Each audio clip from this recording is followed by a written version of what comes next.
ବାରବାଟୀରେ ଦିନିକିଆ ମ୍ୟାଚକୁ ନେଇ ବଢୁଛି ଉତ୍କଣ୍ଠା।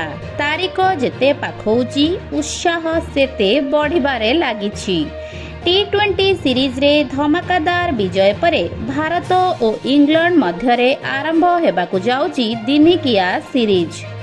ଆଗକୁ ଆଇସିସି ଚାମ୍ପିଅନସିପ୍ ଟ୍ରଫି ଥିବାରୁ ଫର୍ମ ବଜାୟ ରଖିବା ଓ ଆତ୍ମବିଶ୍ୱାସ ବୃଦ୍ଧି ପାଇଁ ଏହି ସିରିଜ ଉଭୟ ଟିମ୍ ପାଇଁ ବେଶ୍ ଗୁରୁତ୍ୱପୂର୍ଣ୍ଣ ରହିବ।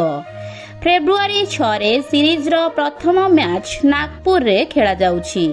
ଏହାପରେ ଭାରତୀୟ ଟିମ୍ ଓଡ଼ିଶା ଆସି କଟକର ବାରବାଟୀ ଷ୍ଟାଡିୟମରେ ସିରିଜର ଦ୍ୱିତୀୟ ମ୍ୟାଚ୍ ଖେଳିବ। ଏହାପରେ ତୃତୀୟ ମ୍ୟାଚ୍ ନରେନ୍ଦ୍ର ମୋଦି ଷ୍ଟାଡିୟମ ଅହମ୍ମଦାବାଦରେ ଖେଳାଯିବା ନେଇ ସୂଚନା ରହିଛି।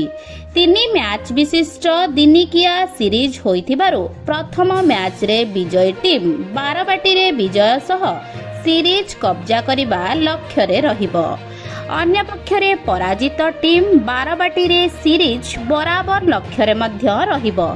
ଫଳରେ ସିରିଜର ଫଳାଫଳ ଦୃଷ୍ଟିରୁ ବାରବାଟୀରେ ଦିନିକିଆ ନିର୍ଣ୍ଣାୟକ ସାବ୍ୟସ୍ତ ହେବାକୁ ଥିବାରୁ ଓଡ଼ିଶା କ୍ରିକେଟ ପ୍ରେମୀଙ୍କୁ ଏକ ହାଇ ଭୋଲ୍ଟେଜ ମ୍ୟାଚ୍ ଦେଖିବାର ସୁଯୋଗ ମିଳିବ।